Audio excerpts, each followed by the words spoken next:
So, when you're talking about the calls you get, do you know roughly how many calls you get on an average day?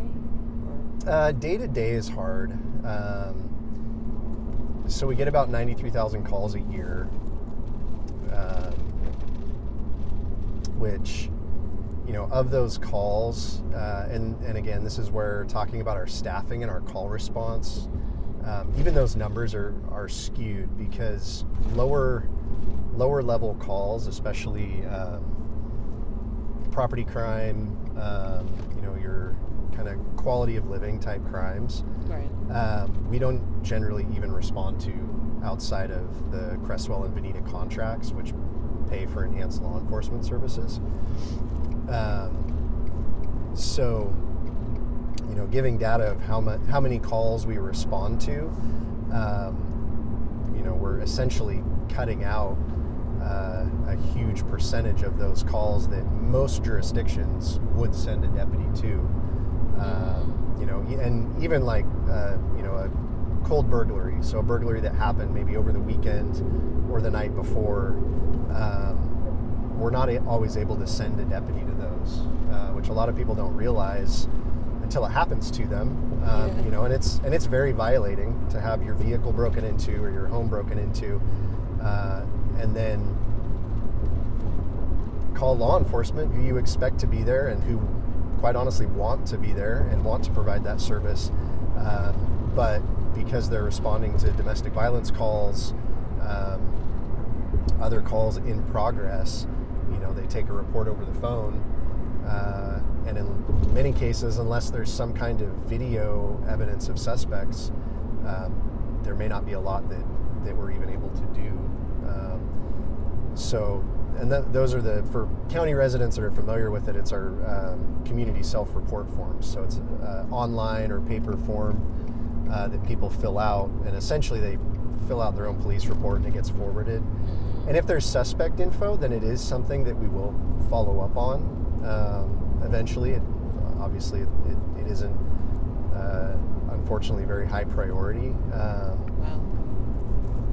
And in most jurisdictions that are well staffed, agencies would send a deputy to those calls to take that initial report, have that reassurance, especially for a burglary, having that reassurance of an officer, a deputy showing up at the very least, and having that in-person contact. So certainly in a lot of our contract areas, so I mentioned Cresswell and Veneta pay for enhanced law enforcement.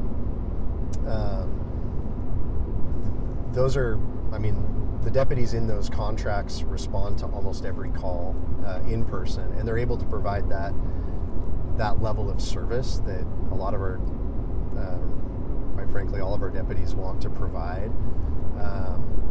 So we'll have deputies that will work main office for a couple years, and then they'll go work Cresswell or Veneta for a couple years just to be able to do community policing. A lot of our deputies, they really want to be more involved in their community than just speeding call to call to call to call to try to resolve in progress calls. They want to get to know their community, get to know the businesses, the schools, and many of our deputies live out in the county. They are part of those communities, so they also experience the effects of that limited staffing. And it is very frustrating when they finally show up to a call and people are understandably upset at how long it took them to get there because they had 2 or 3 calls they had to deal with first. And then they finally show up and are hopefully able to address it. But they also oftentimes live in that same community, and they're subject to that same limited staffing and lack of response. And so it's, unfortunately, a lot of times they have people that are, just think they're being lazy and that's why it took them so long to get there, when, In fact, our deputies work overtime almost every shift on reports. What is because they're running to calls throughout the whole day. What is your coverage area in how many square miles? So Lane County officially by county data is 4,600. It's just over 4,619 square miles. So a rough way to think about that for some people is it's about the size of Connecticut. And a lot of people may not have an idea or a grasp of how big Connecticut is, but to give that perspective, our county is about the size of a U.S. state, and most shifts we have 3 deputies and a sergeant on shift. It's just a massive geographic area, and a lot of people are concentrated in the valley. A lot of, the Santa Clara area of Eugene, Pheasant area of Springfield are also county jurisdiction, and because there's more people there, it generates a larger call volume. So our deputies end up responding to calls in the valley quite frequently, which then unfortunately can create a perception that people who are further out have a reduced level of service. But we recently had a call or 2 calls where almost all of our deputies were in Oak Ridge for a shots fired, felon in possession of a firearm call, and 2 deputies stayed. We call it Central, so they stayed in the valley because that's where we're most likely to get additional calls. So you only had 1 free deputy? We had 2 free deputies. And in that case, it was because some deputies held over from swing shift. So it was during graveyard, some swing shift deputies held over so that there would be enough staff. So at least our graveyard would have, 2 deputies available to respond. And in that particular night, they ended up having a burglary in progress in Florence. So they headed to Florence. So there was a pretty good chunk of time in the middle of graveyard shifts where there were no deputies in the valley to respond to calls. Was that impactful? Did you? That particular night, thankfully, there weren't any big calls that happened, in the unincorporated areas. But we have had situations where, we've had a pretty significant in-progress call, either somewhere far out in the county, or deputies were further out in the county, and it either had to wait, or if it's a significant enough call, then we do try to work with our agency partners, and when it is when it's the big life and safety type call, our area agencies work very well together. We work a lot with Oregon State Police, our smaller municipal agencies, and Eugene and Springfield Police. But they also, their taxpayers are paying for them to be somewhere in particular. Yeah. So, even with those, our deputies are still primary, typically on the calls. And once the situation's stabilized, those other agencies are going to go back to their jurisdictions.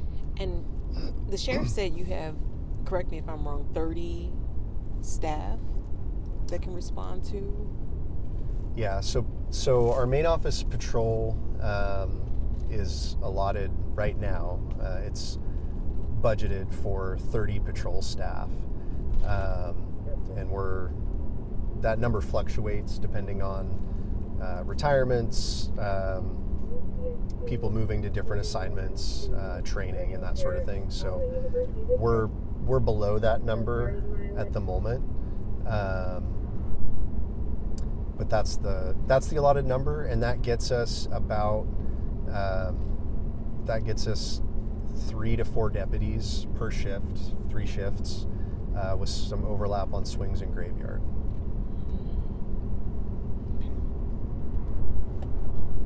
And you said 3 shifts, okay. And a piece of that too that I think the public sometimes doesn't understand, because of our, let me back up, because of our limited staffing and knowing there aren't any budget increases likely in the near future, the sheriff's office has pursued a lot of different contracts. So we have deputies who are essentially paid to patrol a specific area by a specific funding source, with the expectation with the expectation that they patrol those areas. So they're not deputies we can use to respond to calls in the county generally.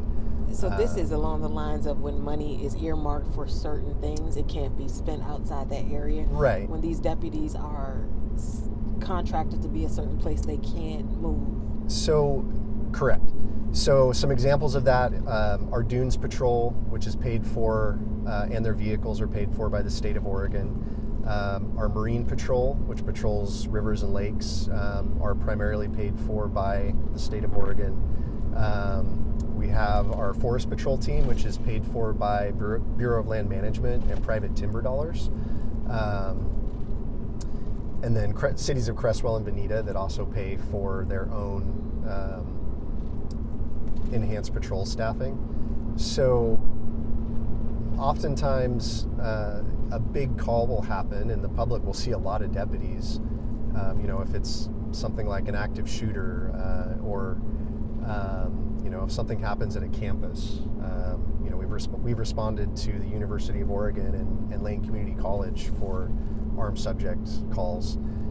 That's going to get everybody there. Within those contracts, we have the ability to say, if there's a life emergency, this deputy can respond.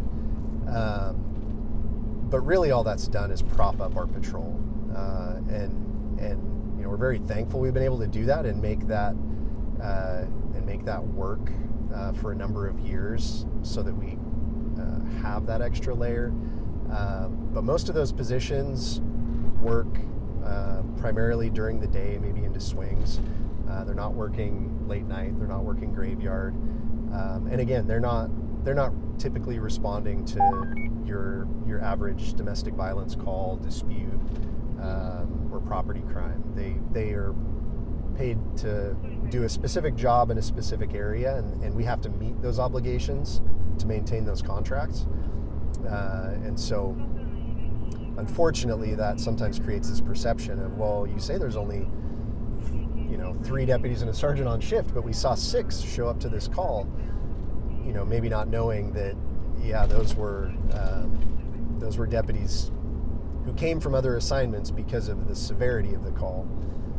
And while, like you said, we're grateful we've been able to prop up patrol in a sense with some of that, it really isn't a long-term solution, especially as state dollars fluctuate. And again, it's not providing the level of service that our deputies want to provide.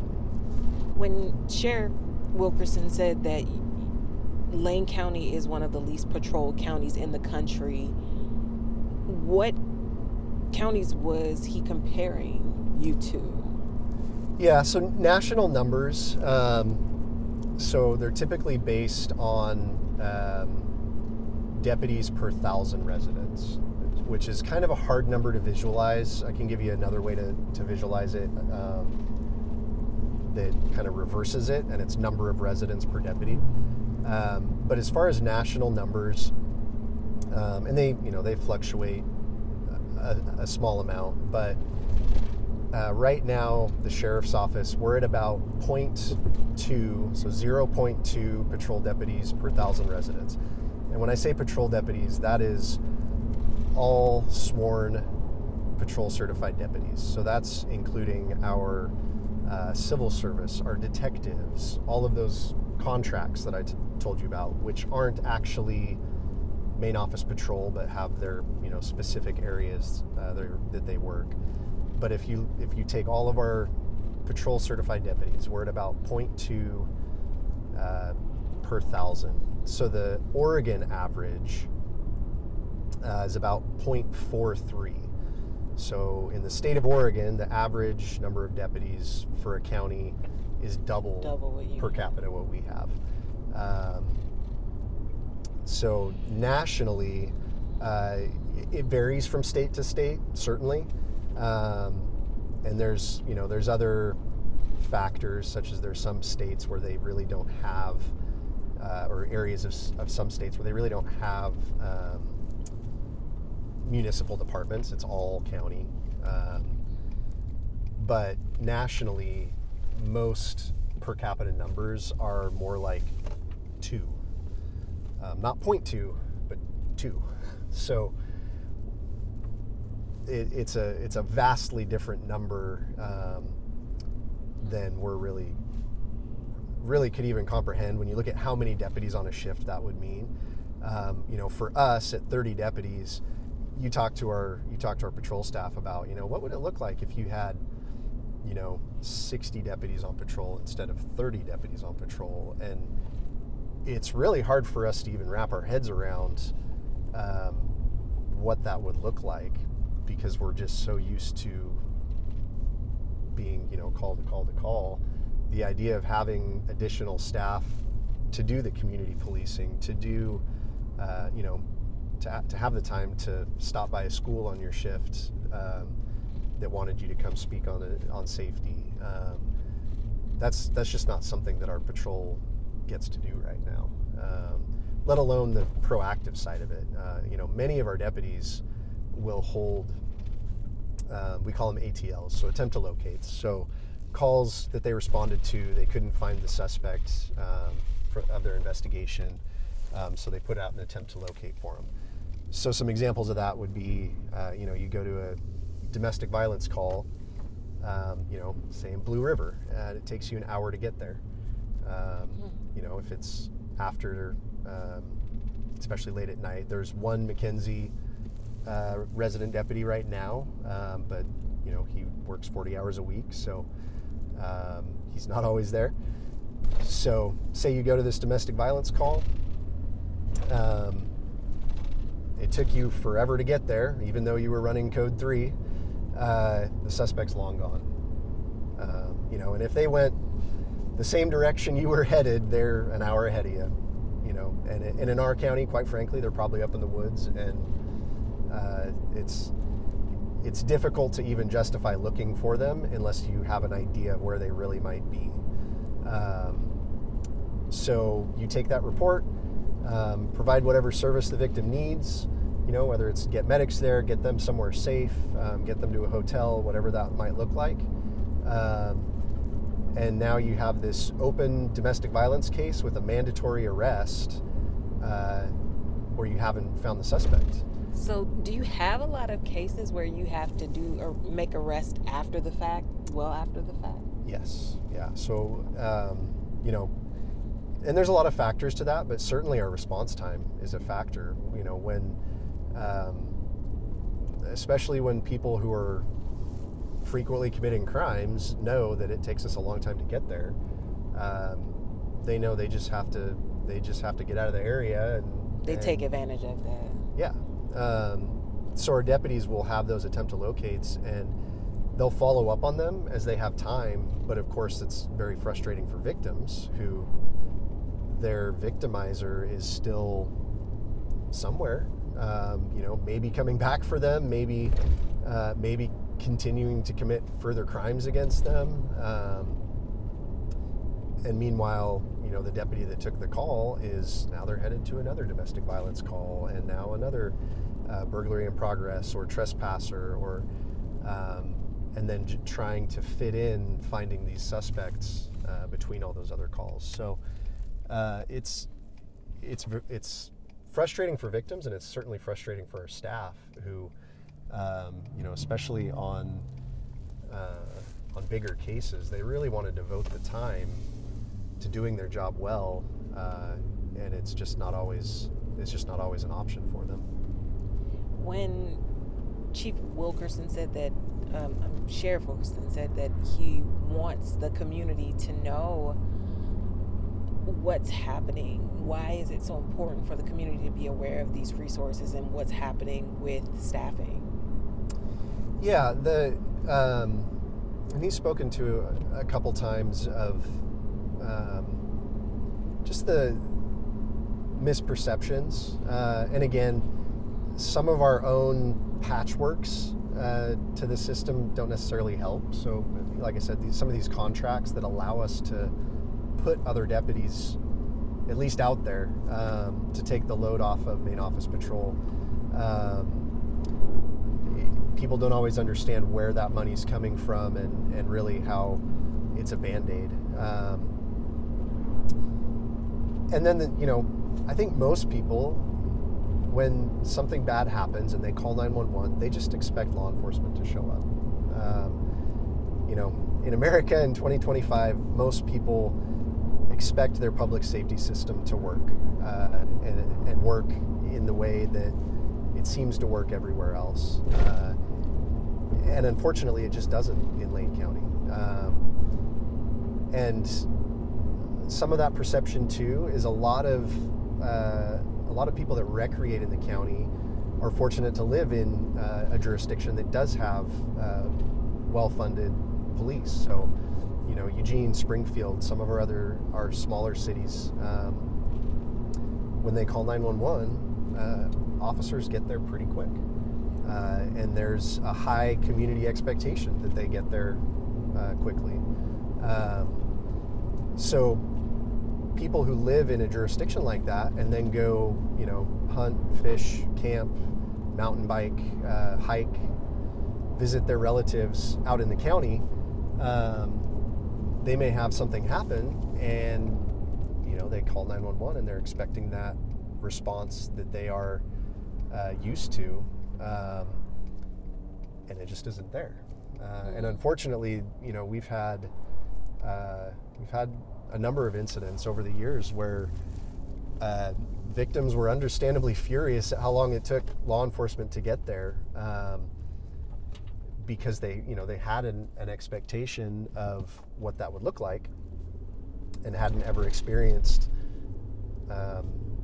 how county law enforcement works. That if we're nearby, we're going to get there real quick. But nearby also, if we're not nearby, you're gonna get put in the queue of the other calls, and there may be more important calls ahead of you, and it may take a long time to get there. So Tim, what is the solution? What is the sheriff's office looking towards to fix this? Yeah, so a couple years ago, the county formed a task force, the Public Safety Funding Task Force, to look at these issues. And these issues aren't new. They've been, it dates back 30 plus years ago when timber dollars went away from the county. And unfortunately, at that time, the sheriff's office was essentially fully funded by timber dollars. So when that money went away, the funding just went away, which means deputies went away.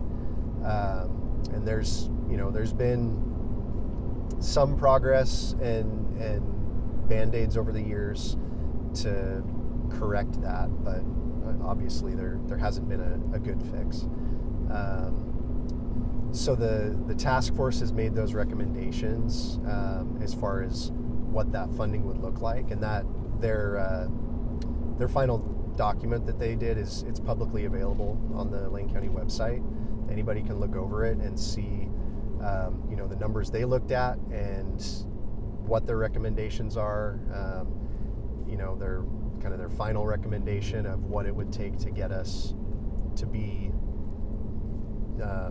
not enhanced patrol services, but just on par with other counties in Oregon. What does on par look like as far as the number of deputies? It would be about double what we have now. And that's as I said, that would be including, detectives, support staff. You can't just double the number of patrol deputies and expect, dispatch to keep up, for instance. You've now doubled the amount of work on everybody else. So it is all the positions that would take some amount of increase. But yeah, it would be about doubling where we're at now. And again, that would be maybe the best case scenario. Realistically, what the county can do, that's not ultimately up to the sheriff's office as far as the funding. Those are kind of bigger questions, and why that task force was formed. I'm looking at the 93,000 calls a year, and roughly that's 254 a day. Sounds about right. How many of those calls do you not get to go to, and how many are you late to? Right? I don't even want to say late. I want to say it takes you longer to get to. Yeah, I mean, I can tell you our the statistics when we pulled them up, and again, we don't have great statistics because so many calls they go to a community self-report or something like that. But if you look at, say, domestic violence calls, most agencies, they want to measure their response to those calls in minutes. 3 to 4 minutes that's a pretty good number to shoot for. We shoot, if we're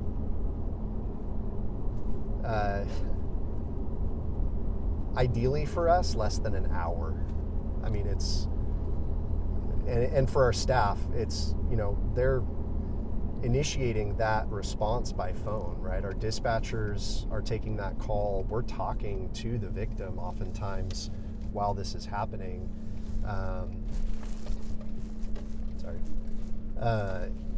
So it's not uncommon for our staff to be on the phone with this victim, maybe hiding from a victimizer while they're, running code 3 as fast as they can safely drive to get there, putting their own safety at risk. And there's nothing they can do to get there faster. And they'll get there when they get there, and hopefully it's in time. So yeah, that response time number for us, when we hear other agencies, 3 to 4 minutes,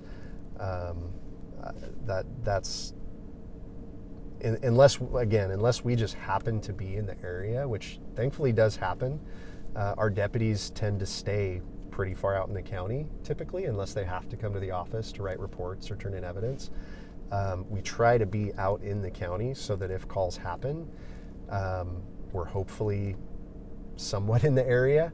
But again, if a deputy is,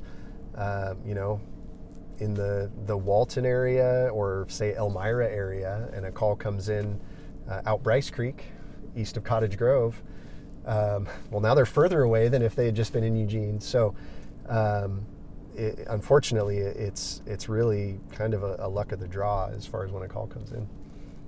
And do you have, besides the actual sheriff's office headquarters, do you have any other locations in the county? Yeah, it's gonna be bumpy here for a second. Then if I keep going down this, we'll end up in Eugene. So I'm gonna turn around.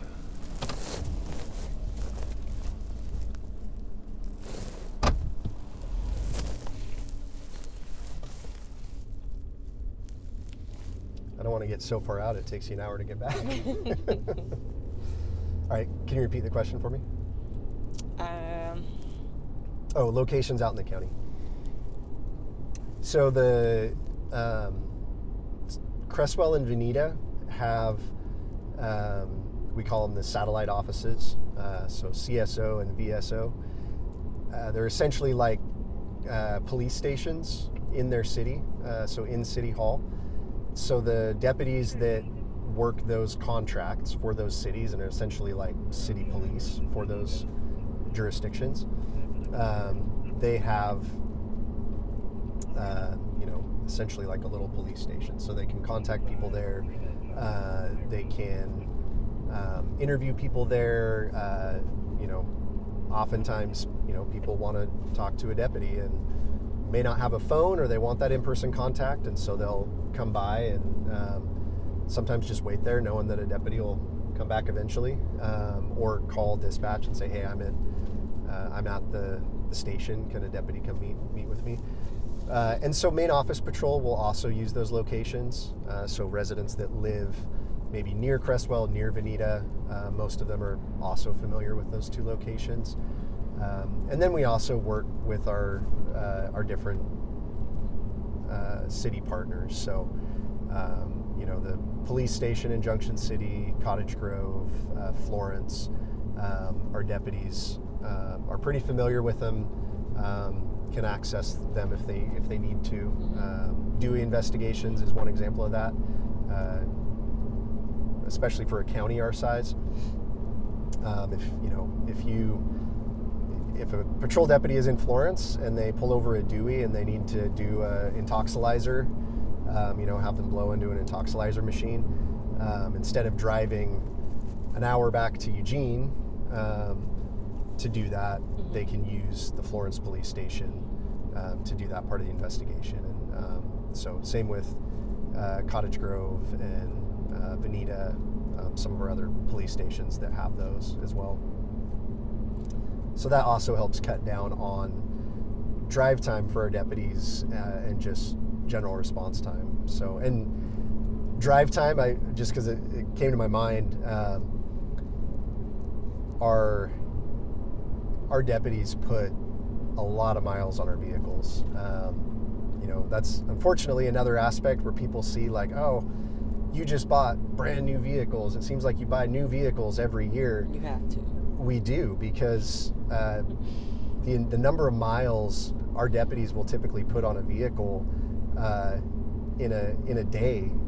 I was actually talking to a deputy this morning. They put 250 miles on their patrol car yesterday on one shift. 250 miles, and that's not uncommon. That's a little bit longer day for sure, but it's certainly not uncommon. And especially our deputies that work like the McKenzie or West Lane areas, our forest patrol, they'll put that many miles easily in a shift. And certainly deputies think of that. Definitely shift supervisors. It's almost like playing chess the whole shift to try to keep some deputies free to respond to calls where they're most likely to happen. And unfortunately, it's a big county and it doesn't always work. So that was an example of that happening, on a graveyard shift. And thankfully there weren't any calls that came in, but we've certainly had other situations where something like that happens and we have to call Eugene or Springfield and say, hey, we don't have anybody. Can you respond to this? And like I said, we have great agency partners, and they try to help as much as they can, but they certainly also have their own obligations and sometimes have their own things going on. Have there been times where you've reached out to another agency and they've said they can't help? Yeah,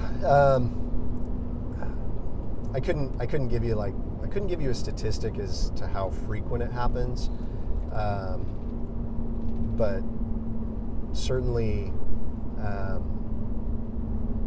we try to limit how much we do that. Yeah. Because one, we shouldn't be relying on other jurisdictions for what is ultimately our jobs. So it's really a triage that shift supervisors have to do. And yeah, certainly we've reached out to other agencies and they haven't had officers available. If you reach out to, say, Florence Police, and there's a call right outside of Florence, well, if their officers are on a domestic violence call or they've arrested somebody, they're not going to be available. Even though maybe they're right there, if they're in the middle of something, they're not going to be available. And then, again, then that victim's going to be waiting for deputy response wherever they might be. Your budget comes from the county's budget. Is there any other funding source besides those contracts? Yeah, so the the sheriff's office funding is complicated. Certainly the two primary funding sources are the general fund and then the jail levy, which has passed, thankfully, a number of times. The other funding sources, I can get you the information on it. There's a lot of little slices of funding, from other sources, whether state or federal. But the bulk of, and certainly main office patrol, the bulk of the budget is general fund. What would you say your annual budget is amount?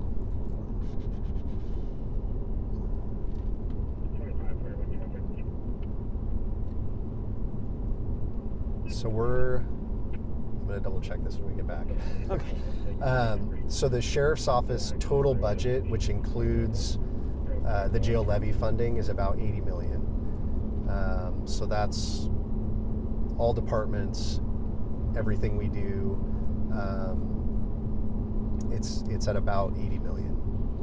So to make this work, to get to the level you'd need to be to actually patrol the way you want to, getting places in the time frame that you want to, you probably need about $160 million.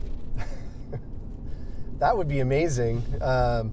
Realistically, and you can look at the Public Safety Funding Task Force, they identified set numbers of kind of some starting points, essentially.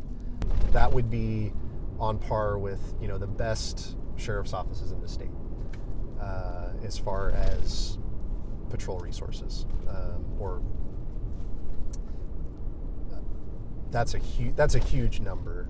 And realistically, another factor with this too is it takes time to hire people, especially the caliber of people that we look for in the sheriff's office. It's a long process. It's a months-long process just to apply. And then it's ultimately it ends up being 2 years of training before a deputy is actually on patrol.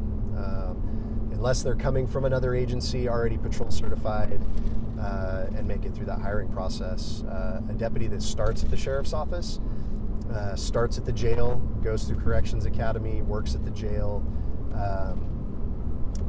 Once they're done with their training there, then they can put in for patrol. Even if they make patrol as quickly as they can, then they're going to be in transport and assist with court security and court transport, which is another function of the sheriff's office most people don't think of, that affects everybody. Again, that's something that the majority of adults in custody that transport provides services to, essentially, with transporting, is Eugene and Springfield cases. So deputies will be there for a while before finally going to patrol academy and then starting their patrol training out on the road, which is a months-long process as well. So, if the low end of that public safety funding task force, I believe it's around $22 million. Even if we got that number tomorrow, it's not like we could just instantly have all these patrol deputies. We have to hire, we have to train, and again, we want to maintain those high standards that our agency has had for many years, even with our low staffing. So it's unfortunately it's not a flick of the fingers and suddenly it's fixed. It's and that's partly where the Public Safety Funding Task Force came in to kind of look at that and the fact all the factors around that. Do you know how many residents fall under your jurisdiction? Yeah, so for patrol, and again, this is another number that it depends. So there's about there's about 116,000 county residents. So we are the sole patrol response for about 116,000 residents. However, say take July when we have the Oregon Country Fair going on. We have other festivals out in the county, out at Mount Pisgah. Estimates I've heard from Chamber of Commerce is that you'll have an additional 70,000 people in the county, which means sheriff's deputies are the sole responding agency for people. And during those times, you're edging closer to 200,000. Yeah. And certainly on any given weekend, the number of people from our cities that are recreating in our county is very high. A lot of people move to this area because it's a beautiful area to live and work and recreate. Most of those places are out in the county, which means even if you're a city resident and pay city taxes, if you need law enforcement while you're out in the county, it's deputies who will be responding to your call. Do you see this impacting residents? Have you seen the impact of this lack of patrols or coverage? How so? Yes, but like a situation that would normally be resolved in that 3 to 5 minutes getting to a domestic dispute versus I get there in an hour and it turns out a little differently for you. Yeah, I think that's a hard thing to quantify because it's a little bit of a what if, but I can tell you from my experience, showing up to a call with someone who's been victimized, knowing it took you 15, 30, 45 minutes to get there, and the suspect is gone. Sometimes they may not even really know who it was, and knowing that had you been there sooner, you might have caught the victim, or you might have even prevented more injury from happening. That's a terrible feeling, and I think it's something that probably all of our deputies have experienced. And unfortunately, it's a little bit of our normal to show up to calls well after they've happened, or have been happening for quite a while. I think that is almost more common than showing up in a timely manner, while the call's happening, and being able to make an impact in that way. So there's just that impact, and then certainly taking longer to get there, and having that much time for a suspect to leave a location will certainly affect potentially the rest of your shift, because now, especially in a domestic violence type situation, that's one of our highest priority type of calls. Well, now, especially as a patrol supervisor, you're going to try and have at least one deputy looking for this suspect until they find him, which then reduces your numbers to respond to other calls. And sometimes that's not even an option.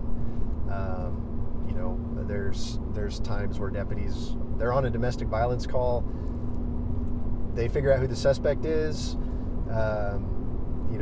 They've gotten the interview the victim and witnesses. They've got them whatever medical care they may need. And there's another domestic violence dispute waiting on the call screen. So, I'm really sorry this happened. We'll try to find the suspect. We got to go to another one. That's also a pretty awful feeling when our deputies are having to essentially delay an investigation just to start potentially another investigation. Can be pretty frustrating. In thinking about the impact on the deputies, I know we talked about the victims, but there's the matter of overtime, there's the matter of burnout. Can you speak to that impact? Yeah, I know the clip that's been going around, the sheriff, he mentioned that our staff, I mean, we have incredible people that work here. They also have lives. They have spouses, they have kids, they have the obligations in life that most people have. And at a certain point, a number of our staff have really had to look at, do I continue what I'm doing here and how I'm doing it, or do I go somewhere else where I can still make an impact, still do the police work that they signed up to do, but actually, maybe have a little bit better family life, actually go home on time more often than not, or not get called in on overtime, when you least expect it. So unfortunately, we've had a fair number of patrol staff leave where, those were factors, and often, leaving for somewhere that not only are they do they have a less of a workload, but they're also getting paid more. That can be a hard environment to compete in as an agency. Do you have an issue with turnover? Is that something that's major? Excuse me. So our agency hasn't had a huge issue with turnover typically, other than just the retirements and our low staffing numbers. So our agency, because of our low patrol staffing numbers, our deputies are kind of in a perpetual training cycle. Our field training officers are just always training new people because people are retiring, and we're trying to keep that patrol staffing number up. So that's that, and that can be one aspect of people burning out. Typically a field training officer is going to work longer hours. They're going to, a brand new deputy isn't always the greatest at reports, which means those take longer. They're certainly, there's more time spent kind of reviewing how things were handled, how you can handle things better, those sorts of things, which just build more time into your shift. So I'm sorry, I lost track of the question on that. Do you see a lot of turnover? And I think you answered it. Yeah. So until recently, we really hadn't seen a lot of turnover like we have most recently, with a pretty large number of staff. And I think that's partly because of the culture of our sheriff's office.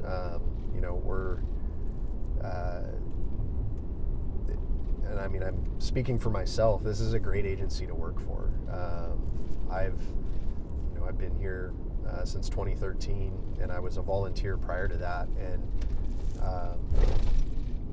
not saying other agencies aren't great, but the sheriff's office has just been an awesome place to work personally. It's been very difficult maybe professionally with schedule and short staffing and overtime. But the people that work at the sheriff's office, the administration, all the way up to the sheriff, it truly is a great place to work, and really feels like a family in a way. When we have deputies that are struggling with something or having a hard time, or when we have these bad calls that are just tough, whether it's going to a call where a child has died, or a use of force situation where someone was legitimately trying to hurt or kill another person, or even another deputy. We have a great support at the sheriff's office, and that's where I think the culture of the sheriff's office is really why a lot of people choose to stay. But unfortunately, sometimes that just isn't enough, and that's where we've seen some people leave, where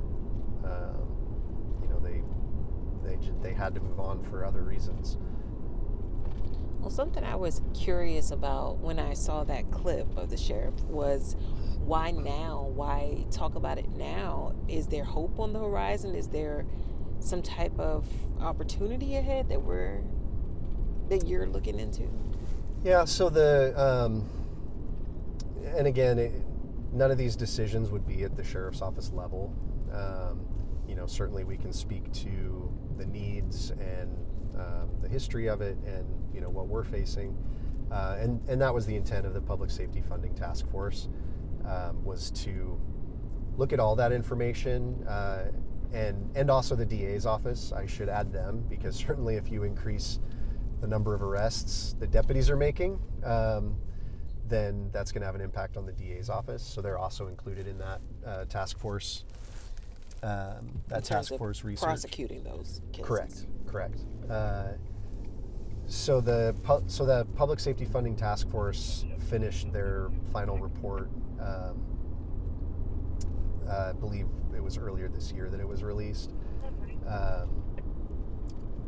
So the next step, now that the task force has kind of finished their research and made recommendations of what those numbers would look like, the next step would be, for the county level, to take a look at that and see what the options are.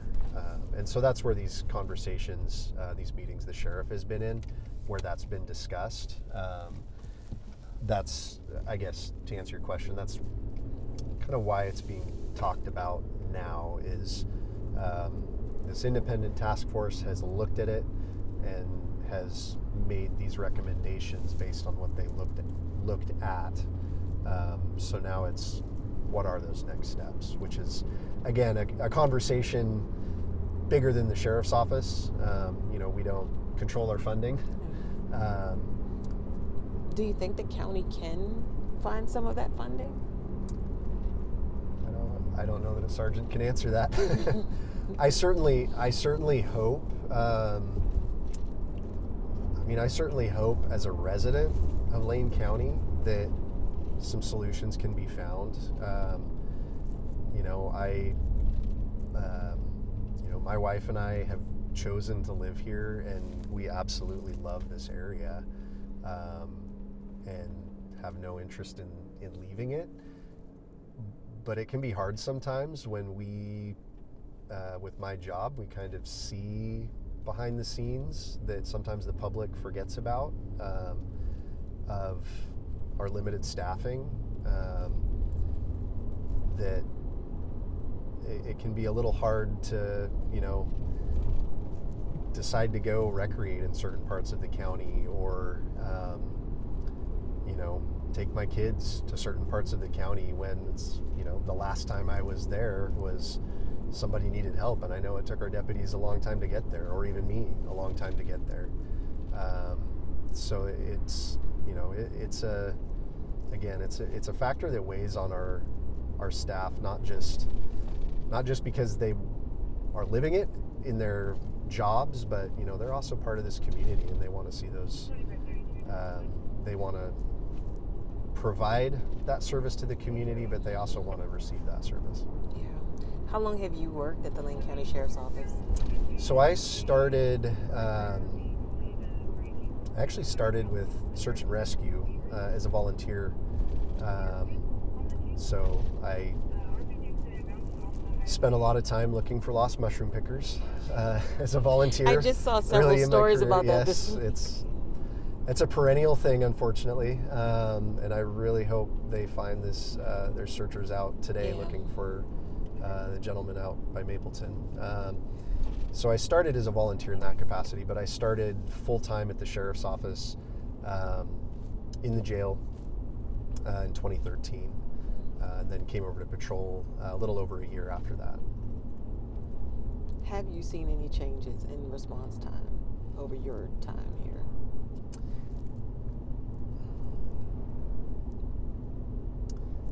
How should I answer that? It's certainly gotten better than,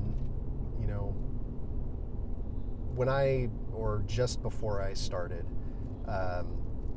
Lane County did not have 24-hour patrol coverage.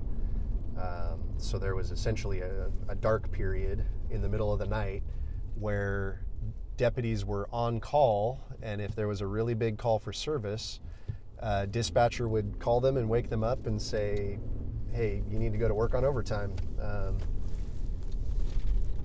Thankfully, I didn't really have to work that. When I started, Graveyard was only 2 deputies and a sergeant. So if you can imagine, if you're patrolling a geographical area the size of Connecticut with 2 deputies and a sergeant, who's typically, reviewing reports, and they have other duties that they're doing that tend to keep them in the office, and unless something really big happens, you're not going to be very proactive, because if you say you get that Dewey stop, which you really want to do because you want to keep our roads safe at night, and you've been to the crashes where people have died due to a drunk driver. But if you make that Dewey stop and then an in-progress domestic violence call comes in, you've essentially eliminated the county's response. So when I started on patrol, if you were working Graveyard, you really couldn't do a whole lot. And early Graveyard is oftentimes one of the busier times of shift. That's where our swings and Graveyard typically overlap. So since that time, there's been some contracts that have been added. So like the McKinsey contract that was paid for with relief funds from the wildfire. There was, we have a Florence district deputy right now that's essentially an extra deputy that works the Florence area 40 hours a week. So there have been some improvements, but in both of those cases, that money has an expiration date that's coming up. So, where that's going to fluctuate, I don't know. Since you started, has the population or your coverage increased? I would guess the population has increased. I mean, I think if you look at census data for our area, it increases every year. Maybe not dramatically, but when we were already as short-staffed as we were, if it's an extra 5,000, 10,000 people, I don't know that we would notice per se, because we were already so far underwater. Yeah. But excuse me. Yeah, we have been able to add some of those contracts that at least take some of the pressure off of our main office patrol. Again, they're not a fix, but adding a Dunes Patrol deputy, adding an additional Forest Patrol deputy, has been a way for us to add staff that we just flat out wouldn't have otherwise. And again, I know sometimes the public sees that and wonder, well, okay, you have 3 Forest Patrol deputies, how come you can't just put them on main office patrol? Because if we didn't have those 3 Forest Patrol deputies, we wouldn't have them, period. It's not a matter of they're assigned to main office patrol. They're literally paid for by a grant or by federal and private dollars that pay for them to patrol the Bureau of Land Management, the rural areas of our county. And if that money wasn't there, we just simply wouldn't have those 3 deputies on patrol at all. Are there other contracts like that could be worked out to help expand your... I would say if there were, we would have found them by now. Yeah, we're always looking at those types of options. Because realistically, everywhere in the county is the Lane County jurisdiction. If a city police department folded tomorrow, that city would fall under the sheriff's office jurisdiction. So any areas that we can get funding for a deputy to patrol is going to take that off of the plate of main office patrol. But again, we're talking about 1 deputy here, 3 deputies there, when to double our patrol staff, we would be talking 30 deputies. So while it's helpful, there's most of those contracts are, 1 to 3 deputies at most. You were at that big case in Springfield. I remember speaking with you there. That wasn't your jurisdiction, but you all had to take over that because it was another agency's. Yeah. The OIS? Yes. Situations like that, those are the ones that kind of pull you away from being able to respond to. Yeah. So, and again, we work hard to be a good agency partner. Even though we don't necessarily have the resources of, say Eugene or Springfield. Part of the interagency deadly force investigation team, as part of that means our detectives have to investigate those cases and assist our partner agencies in those investigations. So, even though we might have less staff, it doesn't mean that we're not going to be a part of those interagency teams. Mm-hmm. So yeah, in the case of Springfield, that was all of our detectives responded. So whatever other cases they were working, and there's typically some pretty major cases, murders and abuse cases, child abuse cases. That's their typical caseload. They have to drop what they're doing and go focus on this case right here and now. And again, part of being good agency partners, the way I ended up there is I heard on the radio kind of how it unfolded and realized I think they're going to need somebody there to talk to the news. Because their person that does that was, a part of that call, mm-hmm. And it isn't ideal to be part of that type of an incident and then turn around and have to speak about it to the news. Yeah. And again, that's I thought where everyone loves speaking with the news. Yeah. And that's just where, being a good agency partner, Springfield has helped us, many, many times. We've helped them, at the capacity we can, many times. And so we try not to, we don't play, jurisdictional games, mm-hmm. I guess you could call them. We really try to work together when we need to, and not just try to, shove stuff off on each other. And one more question for you. For residents who want to see the sheriff's office have more staffing and get more funding, is there any way they could be a part of making that happen? Yeah, so the Public Safety Funding Task Force was made up of residents from a lot of different areas, residents from across the county. Certainly letting your representatives know. I hear at community meetings, I often hear about it, which I appreciate, but I have no, outside of educating the public in my role at the sheriff's office, I don't have I don't really have a say, so thankfully we have representatives in our county that are pretty accessible, and they listen, and communicating those needs in that way is probably